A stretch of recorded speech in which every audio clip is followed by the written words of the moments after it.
अस्सलाम वालेकुम, मैं हूं मासूल और आप देख रहे हैं क्रिप्टो फिकर। ओवरऑल क्रिप्टो मार्केट में वीकेंड में क्या हुआ और नेक्स्ट वीक किस तरह का हो सकता है, आज की इस वीडियो में तमाम चीज़ों को डिस्कस करेंगे। Bitcoin slip as US economy added a strong 263 K jobs in नवंबर। इस पूरे आर्टिकल को देखें तो बिटकॉइन ने तकरीबन 200 टू $300 की जो स्लिप ली थी। अब $200 का वेरिएशन इस खबर के साथ को बिटकॉइन से लिंक करना जो वो कोई अक्लमंदी की बात नहीं होगी। ओवरऑल ज़ाहिर सी बात है, एक आर्टिकल लिखने की कंटेंट चाहिए होता है। इसको आपके साथ शेयर करने का मतलब ये है कि unemployment rate was unchange at 3.7%। Change हो या चेंज ना हो, अच्छा इम्पैक्ट हो या बुरा इम्पैक्ट हो, अनएम्प्लॉयमेंट का कुछ इम्पैक्ट इस तरीके से आता है कि मार्केट अगर बेयर या मार्केट में फेयर है, तो जब भी अनएम्प्लॉयमेंट और अनएम्प्लॉयमेंट रेट्स वगैरह जब आते हैं तो उसका इम्पैक्ट जो है मार्केट में नेगेटिव ही होता है। इस तरह बुल मार्केट होती है उसमें उसका इम्पैक्ट जो पॉजिटिव होता है। लास्ट मंथ जब उस चीज़ को हमने डिटेल डिस्कस किया था आपके साथ, जो रियल क्योसिकी के आर्टिकल्स वगैरह के साथ जो मिलकर उसको डिस्कस किया था। Caroline Ellison CEO of Alameda has been found in NYC। अब इनका ये कहना है कि should SFB CEO FTX be worried. अब यहाँ पर देखें तो इस वाले से काफ़ी सारी चीज़ें जो वो चल रही हैं। कुछ लोग ये भी कह रहे हैं कि इनको जो अरेस्ट क्यों नहीं किया जा रहा है, ये ओपनली जो वो ट्रैवल कर रही हैं, इनके अगेंस्ट कोई एक्शन क्यों नहीं लिया जा रहा। Amazon plans to resume advertising on Twitter at the rate of 100 million per year. ये ज़ाहिर सी बात है, ये तमाम चीज़ें ट्विटर को भी फेवर करेंगी और अमेजॉन को भी फेवर करेंगी, दोनों की शेयर्स को जो है वो फेवर करेंगे। जिसके पास इन दोनों की शेयर्स होंगे उसको भी जो है फेवर आउट करेंगी। No force on the earth can stop Bitcoin when the time has come. ये ज़ाहिर सी बात है क्रिप्टो एडॉप्शन के हवाले से माइकल सेलर जो कहते आ रहे हैं काफ़ी टाइम से, और ज़ाहिर सी बात है कि इनकी बहुत बड़ी इन्वेस्टमेंट स्टेक है, जिसकी बुनियाद पे ये तमाम बातें जो है वो ये कर रहे हैं। अब विली फाओ को देख लें तो बिटकॉइन गिर क्यों नहीं रहा, तो ज़ाहिर सी बात है इसको हमने बिटकॉइन की ओल्ड होल्डिंग के साथ आपके साथ शेयर किया था। जो बिटकॉइन के पुराने होल्डर्स हैं वो अगर बिटकॉइन की प्राइस को चेंज करते हैं 5 ईयर होल्डिंग से 2 ईयर होल्डिंग पे ले आते हैं तो बिटकॉइन की प्राइस को एक अच्छा खासा जंप लगता है। और अगर वही होल्डर सेल ऑफ ना करें, ठीक है, एक होता है मूव करना, एक होता है सेल ऑफ कर देना, तो वही होल्डर जो है वो अगर सेल ऑफ ना करे। अब इस खबर को कुछ इस तरीके से देख लें, जो पुराना होल्डर होता है वो बिटकॉइन की प्राइस को अगर हाई रेंज बिटकॉइन की प्राइस ऊपर हो और जिसने 5 साल से होल्ड किया हुआ बिटकॉइन की प्राइस को अगर वो मूव करे तो बिटकॉइन की प्राइस में और ज़्यादा इंक्रीज़ आता है। और बिटकॉइन बेयर मार्केट में हो अगर वो मूव करे तो ज़ाहिर सी बात है उतना ज़्यादा इम्पैक्ट नहीं आता है और मार्केट में थोड़ा सा पैनिक भी क्रिएट होता है, लेकिन ओवरऑल पॉजिटिव इम्पैक्ट होना चाहिए। लेकिन मार्केट की फेयर की वजह से वो एक नेगेटिव इम्पैक्ट की सूरत इख्तियार कर जाता है।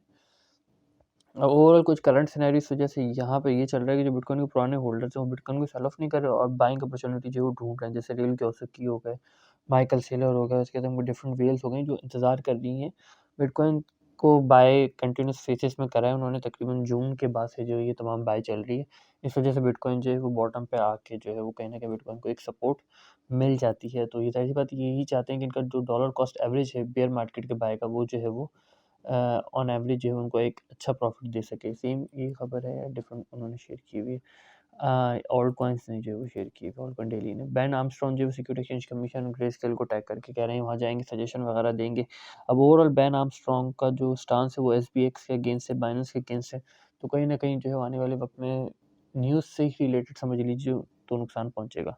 अभी नोबेल प्राइज़ विनर इनका ये कहना है कि बिटकॉइन में internal winter of for blockchain. अब blockchain internal winter for blockchain इसको थोड़ा सा समझ लीजिए, इनकी समझ में आया नहीं आया तो ज़ाहिर सी बात है वो पता लग ही जाएगा। लेकिन ओवरऑल क्रिप्टो को देखें तो क्रिप्टो को सिर्फ क्रिप्टो कहना या ब्लॉकचेन को सिर्फ ब्लॉकचेन कहना एक अलग बात है। इथेरियम को आप ऐसी ब्लॉकचेन नहीं कह सकते कि जो कभी चेंज ना हुई हो, ठीक है। मैटिक ऐसी ब्लॉकचेन नहीं है कि जो कभी चेंज नहीं हुई, लेकिन बिटकॉइन ऐसी ब्लॉकचेन है जो कभी भी चेंज नहीं हुई है। इसके डिफरेंट एक्सटेंशंस तो निकली हैं जो बिटकॉइन जो हार्ड फॉर्क्स हुए हैं जिसमें जो बिटकॉइन कैश है डिफरेंट हैं, लेकिन बिटकॉइन एज इट इज़ जो है वैसे ही अपने एल्गोरिथम पे बेस्ड उसी तरीके से जो चल रहा है और डिसेंट्रलाइज सिस्टम पे लोग जो है उसको सपोर्ट करके चला रहे हैं। तो क्रिप्टो को ब्लॉकचेन को एक वन साइडेड रख के सपोज कि आप बिटकॉइन को कंपेयर करो सोलाना से, बिटकॉइन की स्टेबिलिटी को कंपेयर करो सोलाना से, तो बिल्कुल ही आपको अपोजिट रिजल्ट आएगा। और सोलाना की स्पीड को आप कंपेयर करो बिटकॉइन की स्पीड से, तो आपको एक अलग आउटपुट नज़र आएगा। तो ब्लॉकचेन खुद एक ब्लॉकचेन नहीं है, ब्लॉकचेन एक इतना बड़ा टॉपिक हो चुका है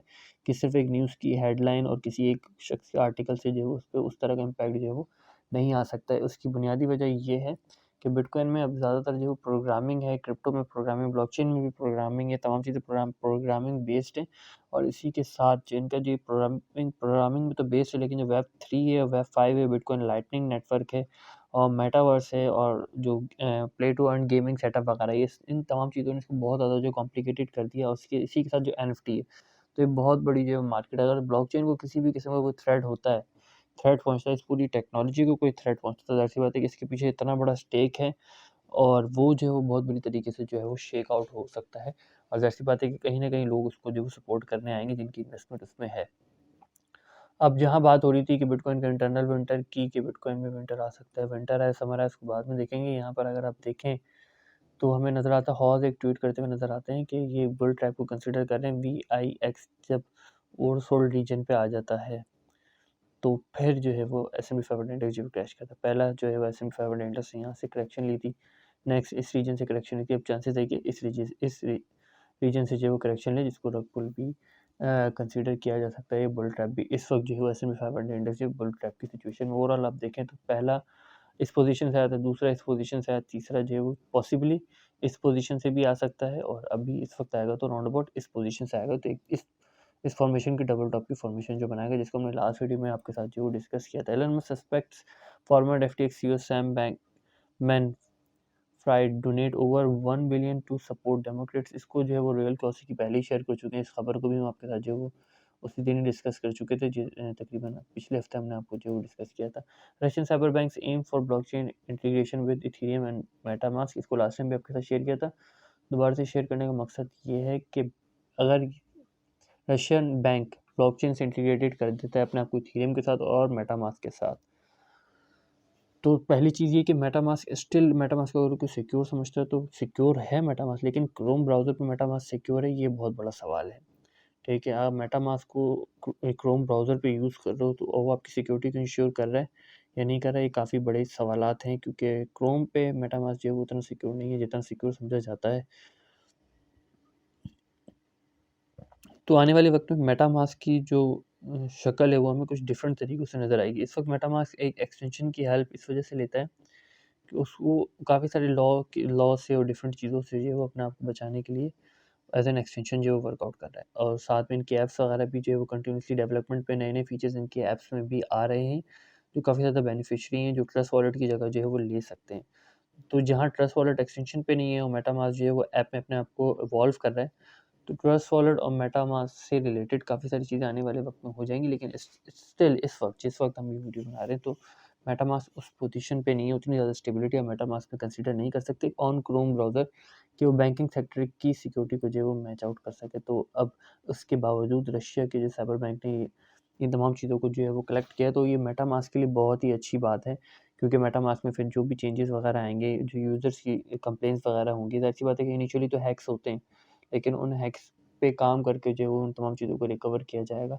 तो एक बड़ा इदारा अगर इसके साथ जो है वो कोलैबोरेट कर लेता है, जैसे रशियन बैंक है, तो ये बाकी बैंक्स में बहुत तेज़ी से जो है वो ये एंट्री लेगा। और अगर इसकी स्पीड बहुत तेज़ होगी तो जो बैंकिंग सेक्टर का जो ब्रांच एम्प्लॉय है उसको भी जो है काफ़ी ज़्यादा थ्रेट होगा, क्योंकि बैंकिंग सेक्टर फिर जो है वो क्रिप्टो एक्सचेंज या स्टॉक एक्सचेंज की शक्ल जो है वो इख्तियार करने लग जाएंगे, कि आप अपना पैसा भी रखो और ट्रेड भी करो, जिसमें ज़्यादा चांसेस होते हैं कि आप अपने पैसे को ट्रेड में यूज़ करोगे तो उनको ज़्यादा प्रॉफिट होगा। फीस की सूरत में 25 दिसंबर क्रिसमस डे है, उससे पहले जो है वो 12 दिसंबर हमें नज़र आती CPI की और कंज्यूमर प्राइस इंडेक्स की रिपोर्ट, CPI की रिपोर्ट।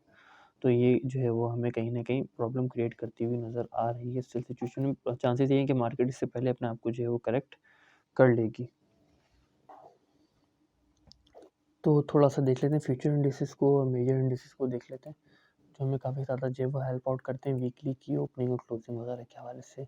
ओवरऑल वीकली क्या परफॉर्मेंस रहेगी, इस वक्त हमें फ्यूचर इंडिसेस जो है वो ओपन नज़र आते हैं। ऑल्दो कि कभी-कभार क्लोज़ भी होते हैं तो ये कैंडल जो है ग्रीन आ रही होती है, तो एक दफ़ा इसको जो है वो रीचेक कर लेंगे तो काफ़ी बेहतर है। 14 दिसंबर CPI की रिपोर्ट आएगी, उसके बाद FOMC की रिपोर्ट आएगी, जैसा मंथली होता है, और मार्केट जो फ्लक्चुएट करती है। तो साल से पहले से तैयार रहा जाए तो काफ़ी ज़्यादा बेहतर होता है। बिटकॉइन इस वक्त 17,127 में नज़र आता है। इथेरियम अच्छी पोजीशन पर है और इथेरियम एक हैवी करेक्शन ले सकता है। डॉलर का पैक भी मेंटेन है, जो कि करेक्शन को सपोर्ट करता है।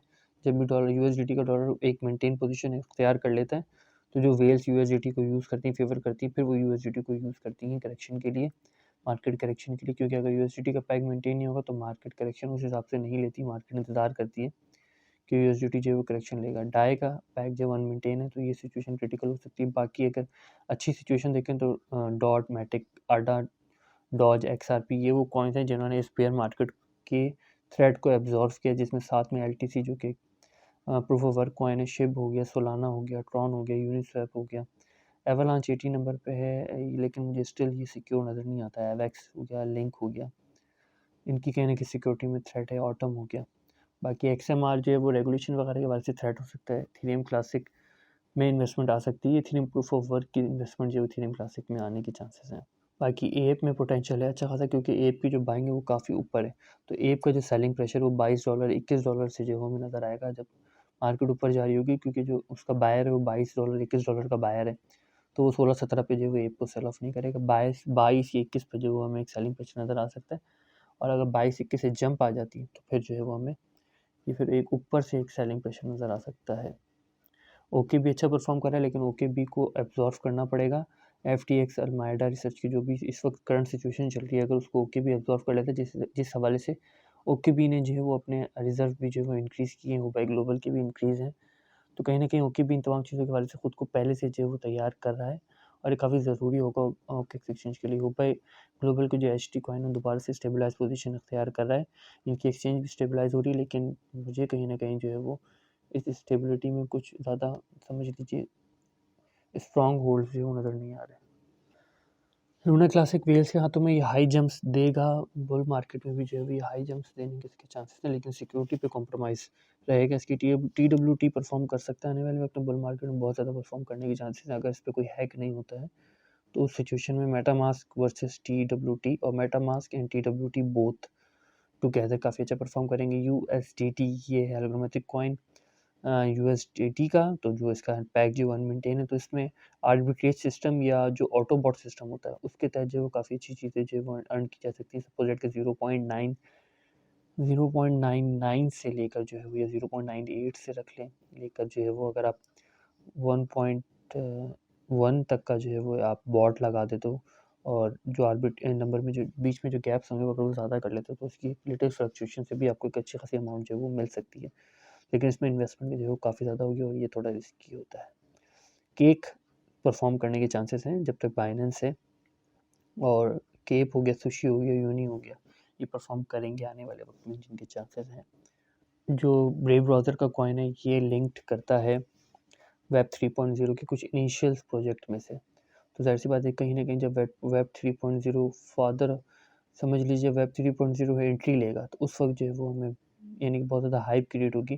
तो उस वक्त बैट कॉइन यानी कि ब्रेव ब्राउज़र का एक ऐसा ब्राउज़र होगा जो कि एक तरह का लीडिंग ब्राउज़र होगा, जो टेक्नोलॉजी में इस टेक्नोलॉजी में जो सबसे पहले आया है। तो ये वो कुछ चीज़ें हैं जो इस वक्त जो है वो क्रिप्टो मार्केट को ओवरऑल लेकर जो है वो चल रही हैं। जो बेसिक पिलर्स हैं ये वो कॉइन्स हैं, जिनकी फ्लक्चुएशन जो है वो काफ़ी ज़्यादा थ्रेट कर सकती है आने वाले वक्त में जो है वो लोगों की इन्वेस्टमेंट को और ओवरऑल ब्लॉकचेन को। सेलो को देख लें परफॉर्म कर रहा है, डॉजेन परफॉर्म करता हुआ नजर आ रहा है, लेकिन वीकली टाइम फ्रेम में देखें तो हमें एक तरह का जो है वो 3% और 5% का ही जो गेन नज़र आता है बिटकॉइन इथेरियम में। बाकी कुछ खासा चेंज जो है वो नज़र नहीं आता है। इन्हीं तमाम चीज़ों को थोड़ा सा कॉइन फ्लो के हवाले से देख लें तो वो हमें समझ में आता है। इसी के साथ बाय फ्लो सेल फ्लो को देख लें तो हमें यही चीज़ें यहाँ से अगर देखें तो कुछ ये सिचुएशन में नज़र आती है कि जो USD से बायर और सेलर है, जो डॉलर का बायर है वो जो BTC और इथेरियम को सिक्योर समझ रहा है, और बाइनेंस पे या रिटेल मार्केट पर है वो ऑल्ट कॉइन्स में इन्वेस्टमेंट करता हुआ ज़्यादा नज़र आ रहा है। USDT इस वक्त जो है इन एक्शन नहीं। बाय फ्लो में देखो तो हमें BUSD का काफ़ी ज़्यादा स्टेक नज़र आता है जो कि बाइंग कर रहा है BTC विद ऑल्ट कॉइन्स, और BTC में हैवी स्टेक है। लेकिन USD को देखो तो USD की जो बाइंग अपॉर्चुनिटीज़ लोग ढूंढ रहे हैं वो इथेरियम में हैवी बाइंग अपॉर्चुनिटी है, डॉज में हैवी बाइंग अपॉर्चुनिटी जो हमें नज़र आती है सिर्फ USD से अगर देखा जाए तो। और अगर सेलिंग प्रेशर को देखो तो सेलिंग प्रेशर में हमें इथेरियम नज़र आता है जो कि USDT में जाता हुआ नज़र आ रहा है। BTC से इन्वेस्टमेंट जो निकल के USDT में जाती हुई नज़र आ रही है। और इथेरियम के बाद अगर कोई कॉइन देखे तो BNB है, XRP है, और सोलाना भी जो है वो हमें नज़र आता है, जो कि सेलिंग प्रेशर में मास्क जो है वो अब सेलिंग प्रेशर में जो है वो आना शुरू हो चुका है। अब देख लेते हैं ओवरऑल पूरे करंट सिनेरियो में जो है वो 30 दिसंबर की मैक्सिमम प्राइस 19,000 पे, और ये 20,000 से जो 19,000 पर आई है। तो सिचुएशन जो है वो हमें अच्छी नहीं नज़र आती है एक लार्जर टाइम फ्रेम में अगर देखें तो। अब बिटकॉइन के सीमी फ्यूचर्स को देख लें तो बिटकॉइन के सीमी फ्यूचर्स इस लॉन्ग को इस तरीके से लिक्विडेट और शॉर्ट को जो है वो इस तरीके से लिक्विडेट करके जो है वो इस पोजीशन में हमें एक साइडवेज मूवमेंट दिखा रहा है। यहाँ पे स्ट्रॉन्ग पॉइंट ऑफ कंट्रोल है जिसको ब्रेकआउट जो है वो बिटकॉइन को करने में काफ़ी ज़्यादा जो है प्रॉब्लम क्रिएट हो रही है। तो सपोज ये नहीं तो उन चीज़ों को रिप्रेजेंट कर रहा है कि और ज़्यादा और ये फ्लक्चुएशन जो है वो ऐसी बात है कि जब CME फीचर्स में हो रही है तो एक्सचेंजेस भी जो है वो ये फ्लक्चुएशन अपने अंदर लेकर आएंगे, लेकिन CME फीचर्स का इतना ज़्यादा फ्लक्चुएट करना एक अच्छी चीज़ नहीं है ओवरऑल यानी कि मार्केट के लिए। फ्यूचर इंडिसेस देखें तो फ्यूचर इंडिसेस में भी सेम वही फ्लक्चुएशंस हमें देखने को मिलती है जो फ्यूचर इंडिसेस है। तो ज़ाहिर सी बात है इसका कहीं ना कहीं इम्पैक्ट मार्केट को एक यानी कि मार्केट में पैनिक की सिचुएशन जो क्रिएट करते हैं जब हाई नंबर्स ऑफ लिक्विडेशंस होती हैं। ये मार्केट इस तरीके की विग मारती है क्योंकि S&P 500 इंडेक्स की मार्केट जो है वो काफ़ी बड़ी मार्केट है, छोटे मार्केट कैप की जो मार्केट नहीं है। तो वो देखते हैं इसका इम्पैक्ट 15 घंटे 4 मिनट के बाद जो इस वक्त जो करंट चांसेस हैं इसका इम्पैक्ट जो नेगेटिव आने के जो है वो चांसेस हैं। हॉस की जो ट्वीट थी वो कुछ ये पॉइंट था लास्ट टाइम, और दूसरा वाला पॉइंट जो ये था, और उससे पहले वाला पॉइंट ये था। तो कुछ इस तरह की जो वो हॉस की ट्वीट थी जिनका हमने स्टार्ट ऑफ द वीडियो जो शेयर किया था। आप चाहें तो जाके जो दोबारा से को रिकॉल कर सकते हैं। एक्सचेंजेस पे ओवरऑल सिचुएशन देखें तो 10,000 के करीब ट्रेडर्स लिक्विडेट हुए हैं जो कि 1 घंटे में या 1.5 घंटे में हो जाते हैं। लास्ट 24 आवर में अगर ऐसा हो रहा है तो जाहिर सी बात है कि एक्सचेंजेस कोई ना कोई हाइप देने की क्रिएट करेंगी, बुल ट्रैप की सिचुएशन क्रिएट करने की कोशिश कर सकती हैं ताकि जब उनको हैवी नंबर ऑफ लिक्विडेशन मिले, मार्केट में कोई सेलिंग या बाइंग सिनेरियो क्रिएट हो, फिर वो उसके अपोजिट जाके रिएक्ट करें। एक्सचेंजेस का बैलेंस देखो तो सेम वही सिचुएशन हमें देखने को मिलती है। इसको रिफ्रेश करके कंफर्म कर लेते हैं कि वाकई में ऐसा है या नहीं है। तो वो सच में ऐसा ही है। कॉइनबेस इन थ्रेट है, जेमिनी इन थ्रेट है, बिटफिनिक्स इन थ्रेट है, और ओकेक्स में इन्वेस्टमेंट है और हुबाई में भी इन्वेस्टमेंट है। अगर ओकेक्स और हुबाई की इन्वेस्टमेंट निकलती है तो भी सिचुएशन जो है वो हमें नेगेटिव नज़र आ सकती है। FTX स्टिल उसी पोजीशन पे, एक तरह की पॉज की पोजीशन है, और लास्ट 30 डे का ओवरऑल एक्सचेंजेस का देखें तो 90,000। अब ये जो सिचुएशन है, कहने को तो हमें यहाँ पे लगता है कि और ज़्यादा इन्वेस्टमेंट एक्सचेंजेस में आएगी, लेकिन ये सिचुएशन इस तरीके से क्रिएट की जाती है कि कुछ टाइम बाद हैवी अमाउंट ऑफ जो BTC मार्केट को एग्जिट करता है। और ऐसी बात है कि प्राइस को इस तरीके से फ्लक्चुएट किया जाता है कि प्राइस को नीचे क्रैश किया जाता है, फिर वहाँ से एक बाइंग अपॉर्चुनिटी होती है और फिर लोग जो है वो BTC को बाय करके फिर एक्सचेंजेस से जो है वो एग्जिट करते हैं। तो इतना BTC है।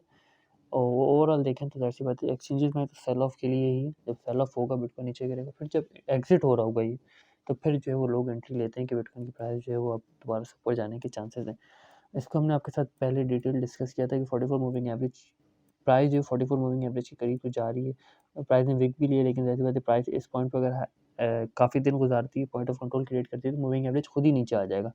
फिर जो है वो मार्केट एक विक की सूरत, जैसे यहाँ पर जो है वो मार्केट ने इस पोजीशन से क्रैश लिया, तो इधर यहाँ या फिर यहाँ से जो लिक्विडेशन जोन होगा वहाँ से फिर नेक्स्ट क्रैश जो है वो मार्केट लेने के चांसेस हैं। अगर मार्केट का लास्ट कंसोलिडेशन एरिया देखें तो तकरीबन 145 दिन बाद जो है मार्केट ने नेक्स्ट मूव लिया, इधर कि वो भी कोई इतना बड़ा नहीं, इसी रेंज में अपने बॉटम रेजिस्टेंस रेंज पे जो मार्केट ट्रेवल आउट कर रही है।